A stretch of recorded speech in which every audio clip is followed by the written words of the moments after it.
شروع کرتا ہوں اللہ کے نام سے جو بڑا مہربان اور نہایت رحم کرنے والا ہے۔ حضرت معاذ بن جبل رضی اللہ تعالیٰ عنہ بیان کرتے ہیں، ایک روز رسول اللہ صلی اللہ علیہ وآلہ وسلم ہمیں نماز فجر پڑھانے کے لیے تشریف نہ لائے۔ قریب تھا کہ ہم سورج طلوع ہونے کا مشاہدہ کر لیتے، پھر آپ بہت تیزی سے تشریف لائے، چنانچہ نماز کے لیے اقامت کہی گئی۔ رسول اللہ صلی اللہ علیہ وآلہ وسلم نے اختصار کے ساتھ نماز پڑھائی۔ بس جب آپ صلی اللہ علیہ وآلہ وسلم نے سلام پھیرا تو بآواز بلند فرمایا، اپنی جگہوں پر ایسے ہی بیٹھے رہو۔ پھر آپ صلی اللہ علیہ وآلہ وسلم نے ہماری طرف متوجہ ہو کر فرمایا، میں ابھی تمہیں بتاتا ہوں کہ میں تمہیں نماز پڑھانے کے لیے کیوں نہیں آیا۔ میں رات کو بیدار ہوا، وضو کیا اور جس قدر مقدر میں تھا میں نے نماز پڑھی۔ مجھے نماز میں اونگ آنے لگی، حتیٰ کہ وہ مجھ پر غالب آ گئی۔ اب میں نے اپنے رب تبارک و تعالیٰ کو بہترین صورت میں دیکھا۔ چنانچہ اس نے فرمایا، محمد، میں نے عرض کیا، میرے رب، حاضر ہوں۔ فرمایا، فرشتے کس چیز کے بارے میں بحث و مباحثہ کر رہے ہیں؟ میں نے عرض کیا، میں نہیں جانتا۔ اللہ تعالیٰ نے 3 مرتبہ ایسے فرمایا۔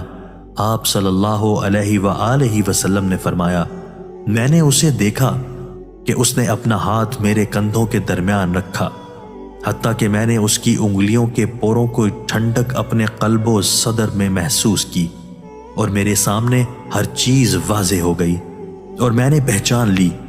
پھر رب تعالیٰ نے فرمایا، محمد، میں نے عرض کیا، میرے رب، میں حاضر ہوں۔ فرمایا، مقرب فرشتے کس چیز کے بارے میں بحث و مباحثہ کر رہے ہیں؟ میں نے عرض کیا، گناہ مٹا دینے والے اعمال کے بارے میں۔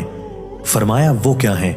میں نے عرض کیا، با جماعت نماز پڑھنے کے لیے چل کر جانا، نماز کے بعد مساجد میں بیٹھے رہنا، ناگواری کے باوجود اچھی طرح وضو کرنا۔ فرمایا، پھر وہ کس چیز کے بارے میں بحث کر رہے ہیں؟ میں نے عرض کیا، درجات کے بارے میں۔ فرمایا، وہ کیا ہے؟ میں نے عرض کیا، کھانا کھلانا، نرمی سے بات کرنا، اور جب لوگ سو رہے ہوں نماز تہجد پڑھنا۔ فرمایا، کچھ مانگ لیں۔ آپ صلی اللہ علیہ وآلہ وسلم نے فرمایا، میں نے عرض کیا، اے اللہ، تجھ سے نیک اعمال بجا لانے، برے کام چھوڑ دینے اور مساکین سے محبت کرنے کی توفیق مانگتا ہوں، اور یہ کہ تو مجھے بخش دے اور مجھ پر رحم فرما، اور جب تو کسی قوم کو فتنے سے دوچار کرنا چاہے تو مجھے اس میں مبتلا کیے بغیر فوت کر دینا۔